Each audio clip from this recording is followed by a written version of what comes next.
నమస్తే. రాష్ట్ర వ్యాప్తంగా ఒక అంశం చర్చనీయాంశమవుతుంది. సో, ఏదైతే హైదరాబాదు హెచ్‌సీయూకి సంబంధించి 400 ఎకరాల భూమిని ప్రభుత్వం వేలం వేయబోతున్నది. వేలం వేసి సొమ్ము చేసుకోబోతుందనేది అక్కడున్నటువంటి స్టూడెంట్స్ చేస్తున్నటువంటి నిరసన కావచ్చు, ప్రతిపక్ష విపక్షాలు చేస్తున్నటువంటి ఆరోపణ కావచ్చు.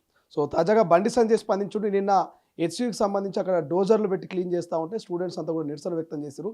పోలీసులు వాళ్ళని అరెస్ట్ చేసినటువంటి పరిస్థితి, ఆ తీరు బాగలేదంటూ ఇటు హరీష్ రావు స్పందిస్తా ఉన్నాడు. ఇంకోవైపు బండి సంజయ్ స్పందిస్తా ఉన్నాడు. భారతీయ జనతా పార్టీ హెచ్‌సీయూ స్టూడెంట్స్‌కి అండగా ఉంటుంది. గత ప్రభుత్వం కంటే దారుణంగా, నీచంగా రేవంత్ సర్కార్ ప్రవర్తిస్తుంది విద్యార్థుల పట్ల, ప్రభుత్వ భూముల పట్ల అని కామెంట్ చేశారు. సో, మాట్లాడదాం. రాష్ట్ర రాజకీయాలన్నీ కూడా చాలా రకాల అంశాలను, ఇటు రేషన్ కార్డు కావచ్చు, ఇంకా మరోవైపు సన్నబియ్యం పంపిణీ కావచ్చు, రైతు భరోసా కావచ్చు. సో, అధికార కాంగ్రెస్ మధ్య, ప్రతిపక్ష విపక్షాల మధ్య మాటలు యుద్ధం నెలకొంది ఈ అంశాల మీద. మనతో పాటు కాంగ్రెస్ పార్టీ సీనియర్ నాయకురాలు సో ఇందిరా శోభన్ గారు మాట్లాడే ప్రయత్నం చేద్దాం. అక్క, ప్రధానంగా హెచ్‌సీయూకి సంబంధించి డిస్కషన్ నడుస్తూ ఉంది. ఇప్పుడే బండి సంజయ్ స్పందించాడు. ఓవైపు హరీష్ రావు, కేటీఆర్ కూడా స్పందిస్తూ ఉన్నారు. సో, నిజంగా ప్రభుత్వం సొమ్ము చేసుకోవడానికి హెచ్‌సీయూ భూములను అమ్ముతా ఉందా? శవాలపైన పేలాలు ఏరుకోవద్దని చెప్పి ప్రతిపక్షాలకు ఈ సందర్భంగా విజ్ఞప్తి చేస్తున్నా. చదువుకునేటువంటి విద్యా సంస్థలల్లో రాజకీయాలు బంద్ చేయండి.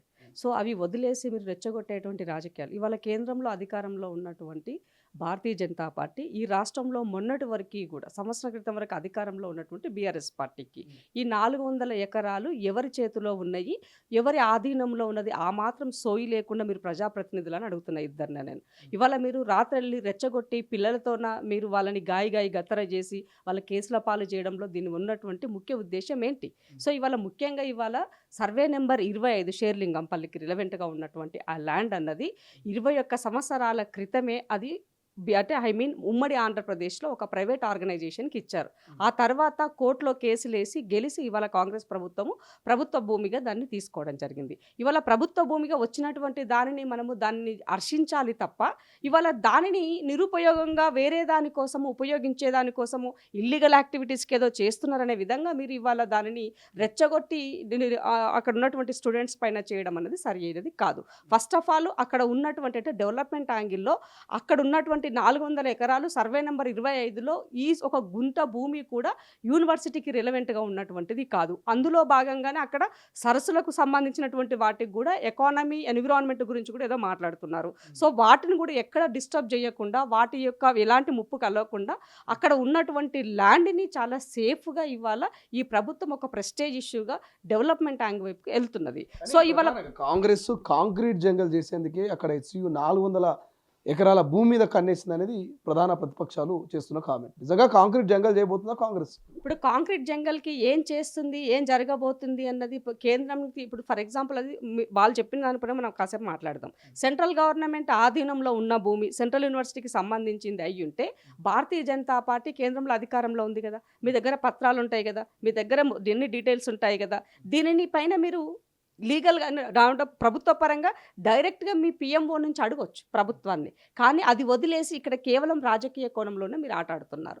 రెండో విషయం, ఈ రాష్ట్రంలో అధికారంలో ఉన్నటువంటి మొన్నటి వరకు ఉన్నటువంటి వాళ్ళు నిన్న వెళ్ళి యూనివర్సిటీకి వెళ్ళి రాహుల్ గాంధీ గారి గురించి ఆ రోజు రోహిత్ వేముల కోసం అయితే వచ్చారు తప్ప మరి ఇలా యూనివర్సిటీ స్టూడెంట్స్ కోసం రారని అడుగుతున్నారు. సో ఇవాళ మీరు ప్రభుత్వంలో ఉన్నవాళ్ళు కదా, ఆ ప్రభుత్వ స్థలము నిజంగానే ఇవాళ సెంట్రల్ యూనివర్సిటీ విద్యార్థులకి సంబంధించి యూనివర్సిటీ పరిధిలో ఉన్నటువంటి భూమి ప్రభుత్వం తీసుకొని ఏమైనా యాక్టివిటీస్ చేస్తే మీరు మాట్లాడాలి. అది టీఆర్ఎస్ ఇప్పుడు ఇవాళ రాష్ట్ర ప్రభుత్వాన్ని ఆధీనంలో ఉన్నటువంటిది ల్యాండ్కి సంబంధించి ఒక డెవలప్మెంట్ యాంగిల్లో ప్రభుత్వం ఒక నిర్ణయాలు చేసినప్పుడు డెఫినెట్గా ఎక్కడెక్కడ ప్రభుత్వ స్థలాలు ఉన్నాయో ఆ స్థలాలను యూటిలైజ్ చేసుకోవాలని ఎవరైనా అనుకుంటారు. సో అదేమన్నా కాంక్రీట్ జంగల్ చేయబోతున్నారు అని అంటే అదేమో అడవి ప్రాంతం కాదు కదా. అడవి అయితే అంటారు, అడవికి సంబంధించినటువంటి నియమ నిబంధనలు ఏవి పాటించకుండా వాటిని మనం తీసుకొని దాన్ని మనము కాంక్రీట్ జంగల్గా చేస్తే ఒక అర్థం ఉంది. అది కాదు కదా. సెంట్రల్ యూనివర్సిటీ అని అంటే పటాన్ చెరువుకి దగ్గర ఉన్నటువంటిది, హైదరాబాద్ శివారు ప్రాంతంలో ఉన్నటువంటిది కదా. మీరు బీఆర్ఎస్ ప్రభుత్వం అధికారంలో ఉన్నటువంటి 10 సంవత్సరాల కాలంలో గ్రేటర్ హైదరాబాద్ పరిధిలో ఉన్నటువంటి భూములను పూర్తిగా అంటే వ్యవసాయానికి ఉపయోగపడేటువంటి భూములన్నింటినీ కూడా నిరుపయోగంగా చేసి ఇవాళ రియల్ ఎస్టేట్ ప్రభుత్వమే ల్యాండ్ రియల్ ఎస్టేట్ చేసినటువంటి పరిస్థితి బీఆర్ఎస్లో మనం చూసాం. ఇవాళ దయ్యాలు వేదాలు వల్లించినట్టుగా గురువింద సామెత లెక్క నువ్వు చేసినవి ఏమి నాకేం తెలియదు, నేను గుర్తెరగను అన్నట్టుగా ఇవాళ నువ్వు చేసినవన్నిటువంటి తప్పులను సరిదిద్దే ప్రయత్నంలో ఇవాళ ముఖ్యమంత్రి గారు ఇవాళ ముందుకెళ్తున్నారు. ఉమ్మడి ఆంధ్రప్రదేశ్లో ఇవాళ జరిగినటువంటి నష్టాన్ని ఇవాళ మేము వచ్చిన తర్వాత ఆ నష్టాన్ని ప్రభుత్వ సొమ్ముగా ప్రజల సొమ్ముగా ఇవాళ దాన్ని ఐడెంటిఫై చేస్తూ ఉన్నప్పుడు మీకెందుకు అక్కసు అని అడుగుతున్నాం. సో ఇదే రేవంత్ రెడ్డి గతంలో ప్రభుత్వం భూములను వేలం వేయడం అమ్మడాన్ని వ్యతిరేకించారు. మరి ఇప్పుడెందుకు రేవంత్ రెడ్డి వేలం వేస్తుండు, దాన్ని అమ్మాలని చూస్తున్నా అనేది కిషన్ రెడ్డి మాట. ఏం చెప్తారు? ఇవాళ ప్రభుత్వ భూములు అంటే నిరుపయోగంగా ఉన్నటువంటి, ఫర్ ఎగ్జాంపుల్ హైదరాబాద్ శివార్లో ఎక్కడైనా ఇవాళ మనము వ్యవసాయం చేసేటువంటి భూములు ఉన్నాయా? ఇవాళ ఇండ్ల స్థలాల కోసము, రియల్ ఎస్టేట్ కోసము ఇవాళ ఆల్రెడీ 10 సంవత్సరాల కాలంలో పూర్తిగా మీరు అది మార్చివేశారు. ఇవాళ కొత్తగా రేవంత్ రెడ్డి గారు వచ్చిన తర్వాత ఏదైనా వ్యవసాయ యోగ్య భూమిని తీసుకొని దానిని ఏ రకమైనటువంటి ఇబ్బందులకు గురి చేసి ఆ రైతుల దగ్గరనే భూమి లాక్కొని వాళ్ళ పొట్ట కొడితే మీరు మాట్లాడాలి. ఇవాళ బండి సంజయ్ కేంద్రం నుంచి ఇచ్చే నిధులు వెయ్యి ఇప్పుడు ఇవాళ జిఎస్టీ ఈ రాష్ట్రం నుంచి ₹1 కడితే నువ్వు తిరిగి మాకు 30 పైసలు ఇస్తున్నావు కదా. మరి అదే బీహార్ వాళ్ళకి ₹6.60 ఇస్తున్నారు. మీరు మనకు కూడా సేమ్ అదే రేషియోలో అదే వాటలో ఈ రాష్ట్రానికి తీసుకురండి. రేవంత్ రెడ్డి గారు భూములు అమ్మాల్సిన అవసరం లేదు. కేసీఆర్ చేసినటువంటి అప్పులకు మీరు ఒక్కళ్ళతో పుచ్చుకొని ఉన్నారు కదా. ఆ అప్పుల్లో మీరు కూడా సగ భాగం కేంద్రము తీసుకొని ఎందుకంటే ఆ అప్పులకు మాకు సంబంధం లేదు కదా. మీ అనుబంధంతో బీఆర్ఎస్ వాళ్ళు అప్పు చేశారు. ఆ అప్పులు మీరు సగం భాగం మీరు తీసుకొని ఆ అప్పుల రూపేణ ఈ రాష్ట్రానికి నిధులు ఇవ్వండి. రేవంత్ రెడ్డి గారు అప్పుడు ఏది అమ్మాల్సిన అవసరం లేదు కదా. రేవంత్ రెడ్డి బిడ్డ పెళ్లికి అమ్ముతున్నాడా లేకపోతే కొడుకు పెళ్లికి అమ్ముతున్నాడా? ఈ రాష్ట్ర ప్రజల కోసము అవసరమైనటువంటి నేపథ్యంలో ఇవాళ చేసినటువంటి అప్పును తీర్చడం కోసం మళ్ళీ అప్పు చేసే పరిస్థితి ఈ రాష్ట్రంలో ఉంది. సో ఇవాళ అమ్మ పెట్టదు, అడుక్కోనివ్వదు. నువ్వు ఇయ్యవైతివి, మరి ఈ రాష్ట్ర ప్రజలు పస్తులో ఉండాలా? ఈ రాష్ట్ర ప్రజల సంక్షేమం. బండి సంజయ్ గాని ప్రతిపక్షాలు బీఆర్ఎస్ గాని ఒకటే అంటున్నాయి, మీరు హామీ అప్పుడు ఏమి ఇచ్చారు, ఇప్పుడు ఏం చేస్తారు? ఆస్తులు అమ్మి మేము అభివృద్ధి చేస్తామని అప్పుడు ఎందుకు చెప్పలేరు? ఓట్లు పడాయని చెప్పలేదా? ఇప్పుడు అధికారంలోకి వచ్చినాక ప్రభుత్వ ఆస్తులు ప్రజల ఆస్తులు ఎట్లా అమ్ముతారని వాళ్ళ ప్రశ్న. విలాసవంతమైన జీవితాల కోసము అమలు కాని హామీలిచ్చో ఇవాళ ఈ రాష్ట్ర ప్రభుత్వం ఆ రకమైనటువంటి నిర్ణయాలు తీసుకోవట్లేదు. విద్య, వైద్యము, ఉపాధి కల్పన కోసం ఈ ప్రభుత్వం కట్టుబడి ఉంది. వాటి కోసం కావాల్సినటువంటి నిధులను సమకూర్చుకుంటుంది.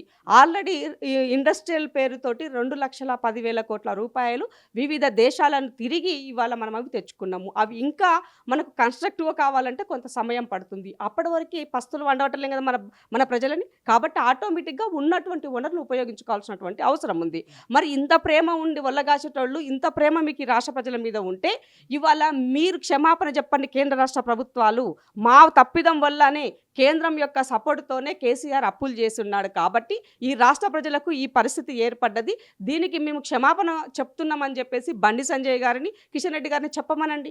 అలాంటిది లేదు. ఎప్పుడు శవాల మీద పేలాలు ఏరుకుంటూ రాజకీయ కోణంలో ఏడ దొరుకుతుంది. దీన్ని ఏది రాజకీయం చేయాలని ఆలోచిస్తుంది తప్ప ప్రజల సంక్షేమం కానీ ప్రజల పట్ల చిత్తశుద్ధి కానీ ఏమాత్రము ఈ 2 పార్టీలకు లేదు. కాబట్టి ఈ రాష్ట్రంలో వాళ్ళని ప్రతిపక్షంలోనే ఉంచారు తప్ప పాలక పక్షం వైపు ప్రజలు తీసుకెళ్లడానికి ఇష్టపడతలేరు. ప్రపంచంలో ఏ క్షణం ఏం జరుగుతుందో వేగంగా తెలుసుకోవడానికి తొలి వెలుగు వాట్సాప్ ఛానల్ని ఫాలో చేయండి.